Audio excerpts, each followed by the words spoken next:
का बेटा, था वो दृढ़ता का भंडार। वल्लभ भाई पटेल नाम कहलाता था सरदार। कृषक कार्मिक जनगण से था उसको प्यार अपार। अखिल देश ने उसे रहनुमा किया था स्वीकार। गांधी बापू का शिष्य, सत्य अहिंसा का अवतार। किंतु एक भारत करने को धर लेता हथियार। लौह पुरुष संबोधन था वो लोहे की दीवार। तेज पुंज तुम, शक्तिपीठ तुम, बल का सागर अपरंपार। ऋणी देश का नम्र अमर, तुम स्वीकारो सम्मान।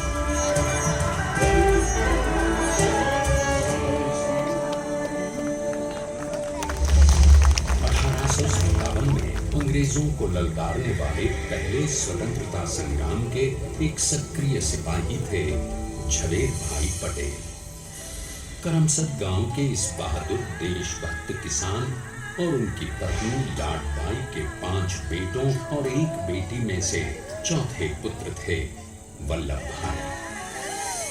बालक वल्लभ ने करमसद के बाद नडियाद से अपनी हाई स्कूल की शिक्षा पूरी की।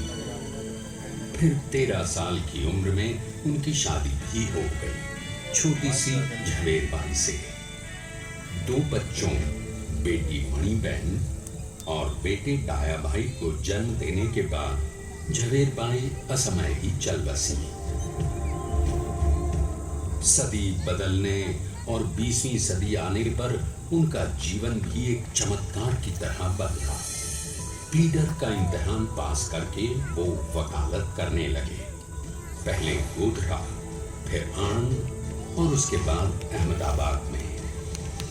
मगर जल्द ही वकालत छोड़कर वो बैरिस्टर बनने की इच्छा से इंग्लैंड चले गए।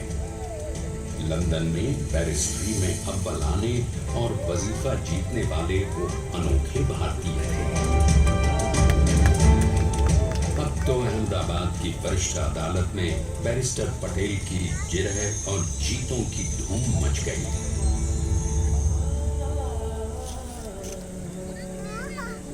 तभी एक युग पुरुष ने वल्लभ भाई के जीवन की धारा ही बदल दी।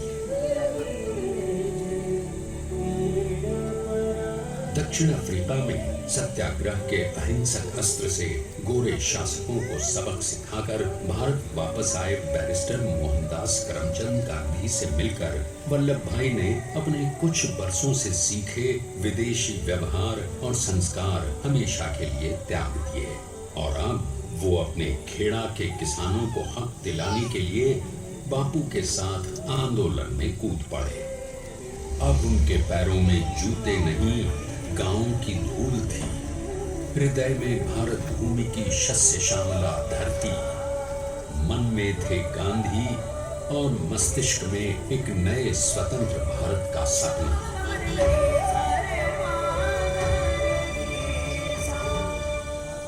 तभी बारडोली के मजबूर मजलूम किसानों की यातना का समाचार उनके पास पहुंचा। तुरंत वल्लभ भाई वहां पहुंचे और यूं शुरू हुआ भारत का सबसे बड़ा और सफल किसान आंदोलन बारडोली।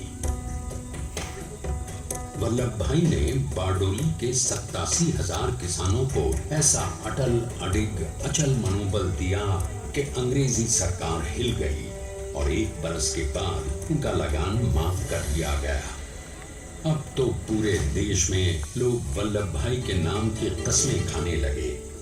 स्वयं महात्मा गांधी ने कहा, अब वल्लभ भाई मेरे शिष्य या साथी नहीं, सारे देश के सरदार हैं और देश को मिल गया एक अनोखा असरदार सरदार।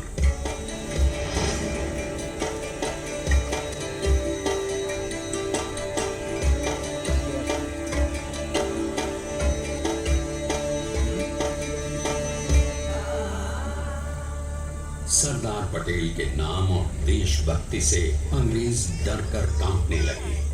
1930 के नमक सत्याग्रह और दांडी कूच में वो बापू से भी पहले गिरफ्तार किए गए। तो सन 1932 में फिर उन्हें बापू के साथ ही जेल में 2 सालों के लिए डाल दिया गया।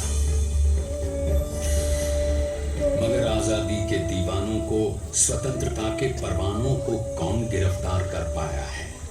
जेल से छूटते ही सरदार को कांग्रेस के नए राष्ट्राध्यक्ष पद पर चुना गया और उनकी सरपरस्ती में राष्ट्रवादी भारतीयों ने तमाम ब्रिटिश सूबों में जीत हासिल कर वहां अपनी स्थानिक सरकारें बनाई। किंतु सरदार का सपना केवल सरकार बनाना नहीं था। उनका स्वप्न तो था एक ऐसे नए भारत का जहां हर रंग, हर रूप, हर जात, मजहब, तबके का हिंदुस्तानी एक साथ मिलकर एक ऐसा नया भारत बना सके जहां पूर्ण स्वराज के साथ सारे समाज को गरीबी, अशिक्षा, छुआछूत से भी आजादी मिल जाए। इसकी पहली रणनीति थी भारत को अंग्रेजों की गुलामी से आजादी, ताकि भारत के लोगों की अपनी सरकार सबके साथ और सबके विकास के लिए काम कर सके। बापू की अगुवाई में अब देश ने अंग्रेजों को अंतिम चेतावनी दे दी, करेंगे या मरेंगे, क्विट इंडिया, अंग्रेजों भारत छोड़ो। बस फिर क्या था, संघर्ष की रणभेरी बजी। 3 सालों के लिए सरदार पटेल को भी सत्याग्रही नेताओं के साथ जेल में ठूंस दिया गया। 2 सालों के बाद अंग्रेजों को बापू के सभी शिष्यों और साथियों को छोड़ना पड़ा।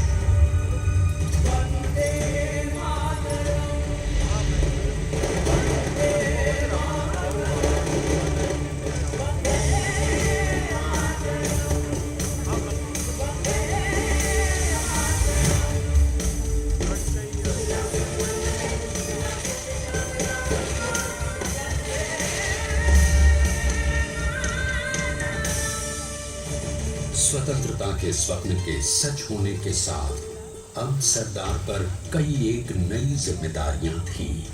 आने वाली आजादी की तैयारी और एक नए भारत के लिए नए लोकतांत्रिक संविधान की संरचना। जैसा उनके साथी ने खुद कहा था, सरदार ने ही 6वीं हथौड़ी लेकर एक नए भारत को उकेरा है।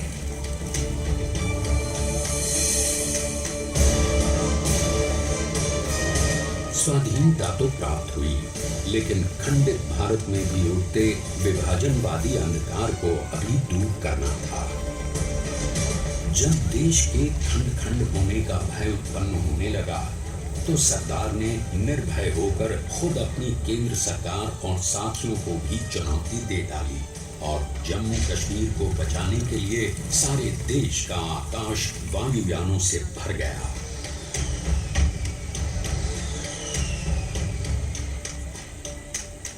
फिर हैदराबाद और जूनागढ़ के भारत में विलयीकरण को पाकिस्तान से चुनौती मिली। सरदार चाहते थे कि देश की 1 इंच धरती अब और विभाजित नहीं होनी चाहिए।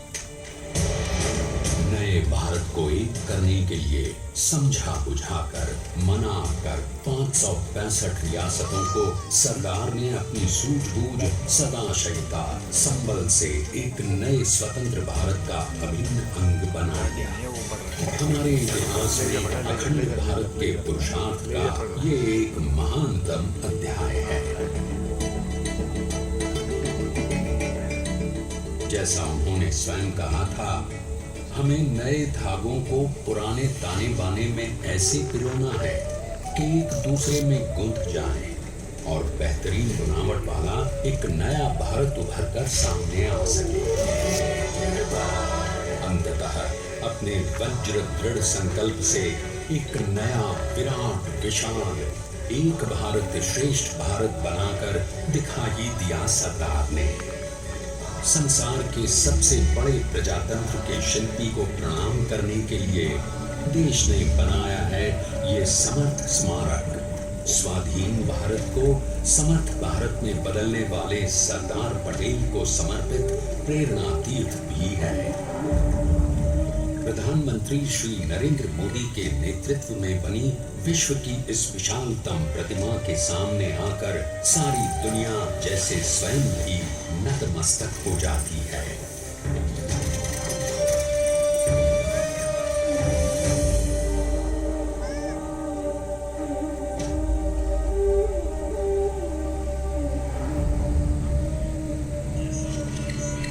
देश को बना गया वो अमित अटल, हरा सका उसे न कोई शत्रु दल। चट्टान के समान सा पुरुष प्रबल, तो स्वदेश का सम्मान है, तो स्वदेश का सम्मान है, तो स्वदेश का सम्मान है, तो स्वदेश का सम्मान है।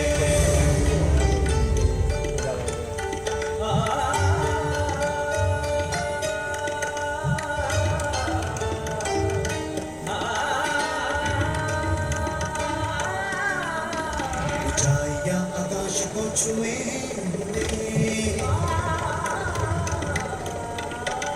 गहराइयां समुद्र की लिए, कदम अधिक जमीन पर जमे हुए, पटेल अपनी आन बान शान है, पटेल अपनी आन बान शान है, पटेल तो स्वदेश का सम्मान है, स्वदेश का सम्मान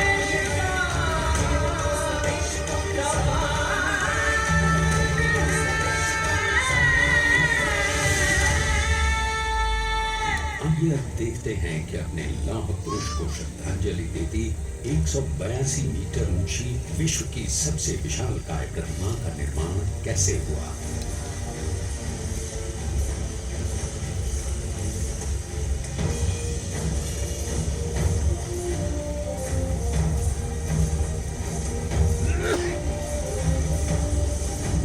गगन चुंबती इस अद्वितीय अभूतपूर्व प्रतिमा को बनाने के लिए सबसे पहले नदी का 4500 क्यूबिक मीटर का राफ्ट बना और फिर सीधा 600 फीट का कंक्रीट का कोर बनाया गया।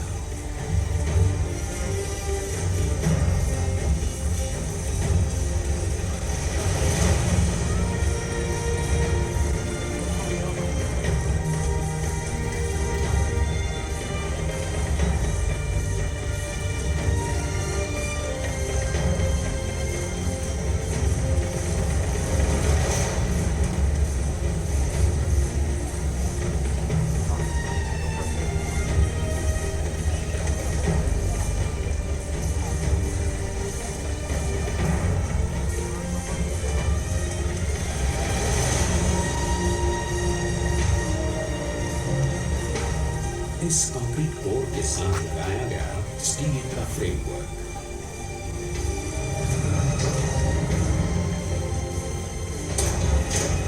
और फिर इस फ्रेमिंग पर 6500 ब्रॉन्ज के पीसेस लगाए।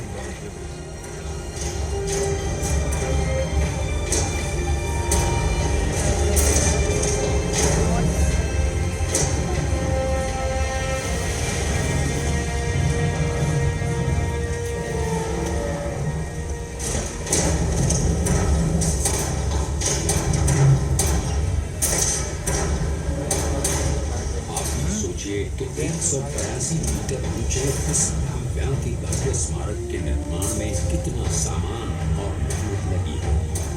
70,000 metric ton cement, 18,500 metric ton reinforcement steel, 6,000 metric ton structural steel और 1,700 मीट्रिक टन ब्रॉन्ज।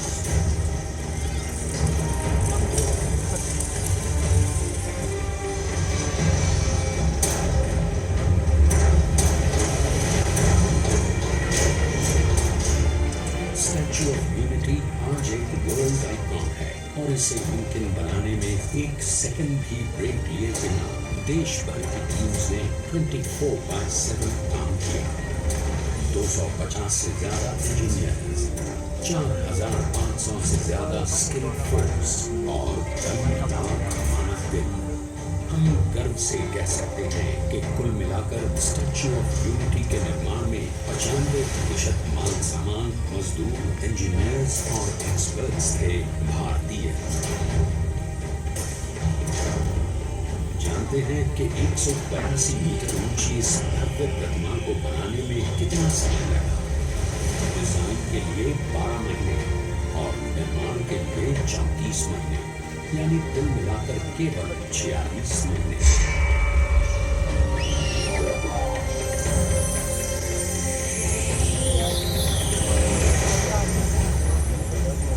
और इसी तरह बनी देश के शिल्पकार की एक अनूठी, अद्वितीय, विशाल प्रतिमा, जो सिर्फ आज ही नहीं बल्कि आने वाले न जाने कितने सालों तक यूं ही चमचमाती रहेगी।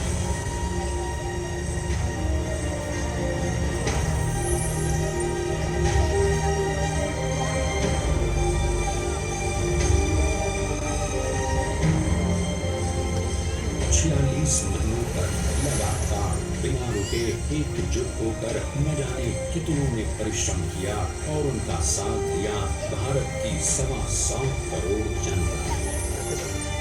और तभी मुमकिन हो पाया एक ऐतिहासिक निर्माण जो आज कहलाता है भारत की नई पहचान, स्टैच्यू ऑफ यूनिटी, विश्व की सबसे ऊंची प्रतिमा। सरदार ने अपनी गंभीरता, शालीनता और दूरदर्शिता से भारत को संगठित करने के असंभव कार्य को संभव कर दिखाया। आइए आज हम सब उन्हीं की महिमा में विश्व के सामने एक उदाहरण रखें, क्योंकि ये ही भारत को श्रेष्ठता के मार्ग पर ले जाएगा। हमारा कर्तव्य ये है कि हमें निश्चय कर लेना चाहिए कि हमें हिंदुस्तान में जितने लोग हैं सबको मिल के भाई भाई की तरह रहना है। स्टैच्यू ऑफ यूनिटी एकता की प्रतिमा और श्रेष्ठता का प्रतिबिंब है। एक पहल है इस अखंड भारत को श्रेष्ठ भारत बनाने के सपने को पूरा करने के लिए। एक पुकार है हम सबको एकजुट होने के लिए। एक आंदोलन है भारत को सबसे आगे ले जाने के लिए, श्रेष्ठ बनाने के लिए। आपके योगदान और विश्वास से ही बनेगा एक भारत श्रेष्ठ भारत। एकता का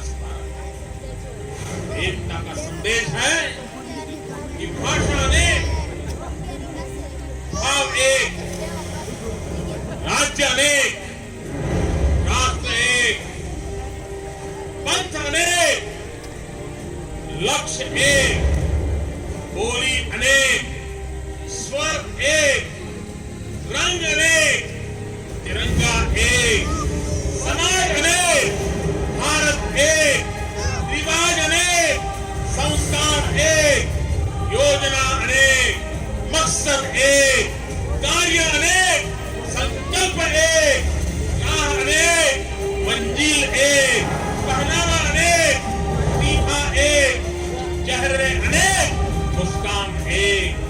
ये एकता का संदेश लेकर के हम चले। भाइयों बहनों, ये भारत की विशेषता है, विविधता में एकता। यही भारत की विशेषता है।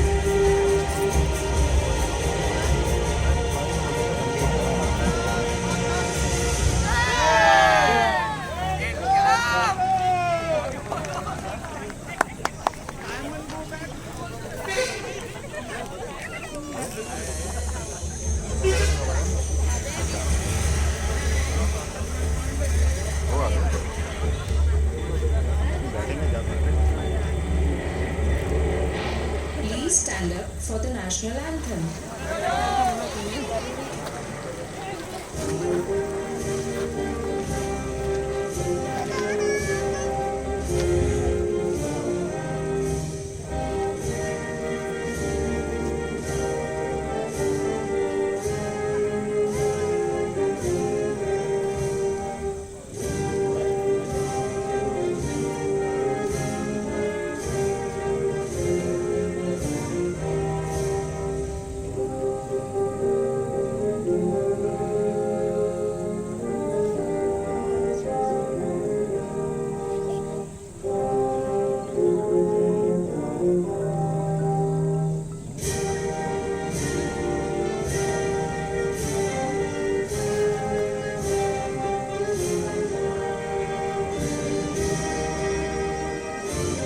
जय जय